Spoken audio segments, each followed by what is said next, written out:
Сәлеметсіздер ме?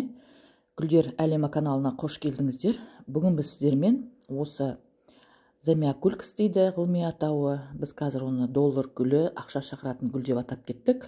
Осы доллар гүліне пайдаланатын өте бір тамаша заттан жасалатын тыңайтқыш туралы айтатын боламыз.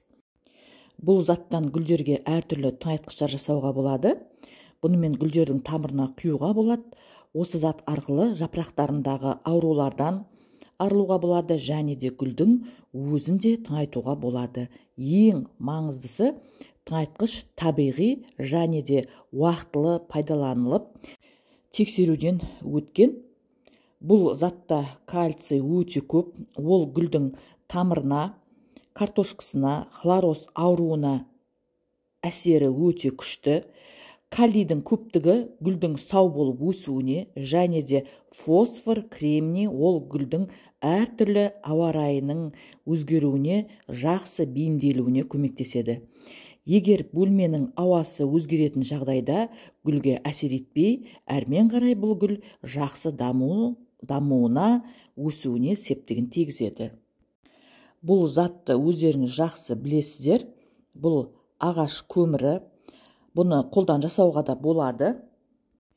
Үйдегі бар ағаштардан от жағып, соның шала ағашын ғана алсаңыздар болады. Болмаса, гүлдер дүкенінде осындай қаптамада сатылады.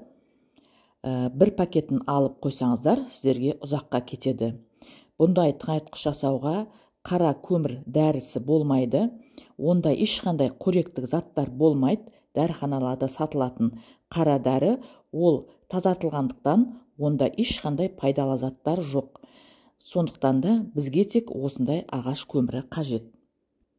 Қаптамадағы ағаш көмірі міне осындай болады. Ішінде ірілері де болады, майдалары да болады. Енді бізге қазір тыңайтқыш жасау үшін бізге ең ішіндегі күл ағаш көмірі қажет. Міне көрсеңіздер, мен осындай ғана қылып елегіштен өткізіп алдым. Енді осыны біз қазір пайдаланамыз. Бұл қоспаны жасау үшін бізге 1 литр тұнған су қажет. Су тұнған жылы су болу керек.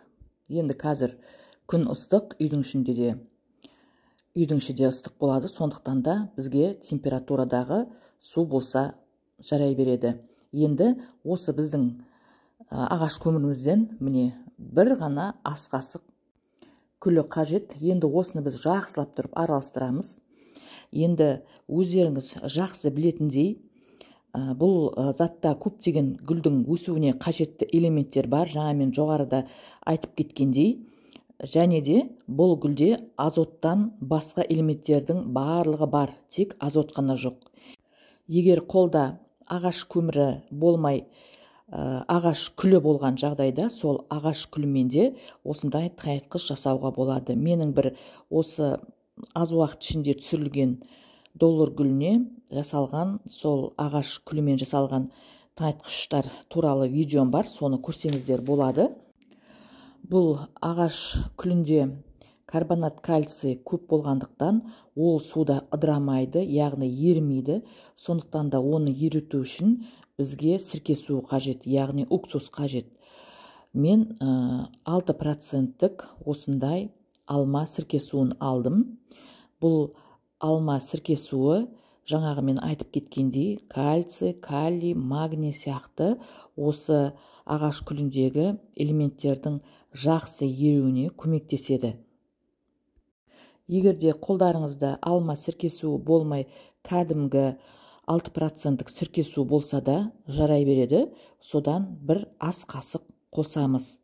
Бұл гүлдердің картошкасын жақсы өсіруіне көмектеседі. Осындай тыңайтқыштың арқасында гүлдердің картошкалары жақсы үлкен болып өседі. Сол кальций, фосфордың арқасында картошкалары үлкейеді. Бұл доллар гүлінің картошкасы үлкен болса, жапырақтары да жуан болып өсетінін өздеріңіз жақсы білесіздер. Егерде менің осы доллар гүліне байланысты түсіріп жүрген видеоларымды көріп жүрсеңіздер, мен әр видеода осы картошкасын қалай өсіреміз, сол туралы айтып отырамын. Және де бұл сумен гүлдердің жапырақтарына да себуге болады. Бұл ағаш көмірі неге қажет дейтін болсаңыздар, бұл гүлдің шіру процесін тоқтатады, топырақты құнарландырып байытады, топырақтың су ауа режимін реттейді және де артық минералдарды сіңіреді. Міне өздеріңіз көріп отқандарыңыздай, және де осы құрғақтай гүлдердің егерде мынандай ыдысы кішкентай болатын болса, оған бір ас қасық қана құрғақ осындай ағаш көмірін салып қойсаңыздар, ыдысының беткі жағына, сол кезде ол өзі әр су құйған сайын суға сіңіріп, өзінің арман қарай жұмысын жасайтын болады. Енді біз гүлдердің жапырақтарына себу үшін осылай жаңағы дайындаған тыңайтқышымызды сүзгіден өткізіп аламыз да, сол таза суын өзіміздің су бүркішімізге құйып аламыз.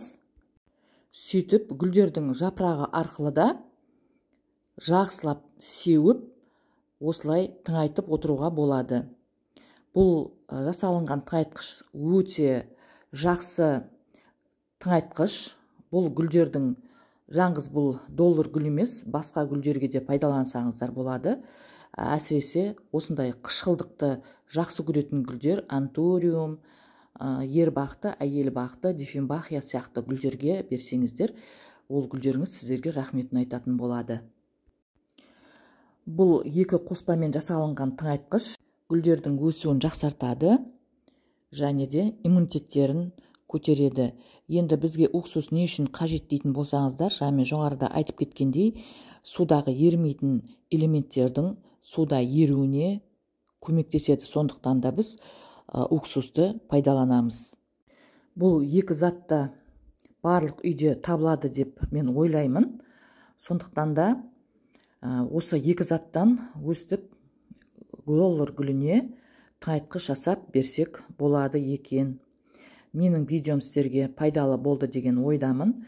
Егер де каналға тіркелмесеңіздер, тіркеліп, лайк басып, комментарий жаза отырыңыздар. Және де колокольчик белгісін басып қоюды ұмытпаңыздар. Сіздермен болған бақыт, сау саламатта болыңыздар.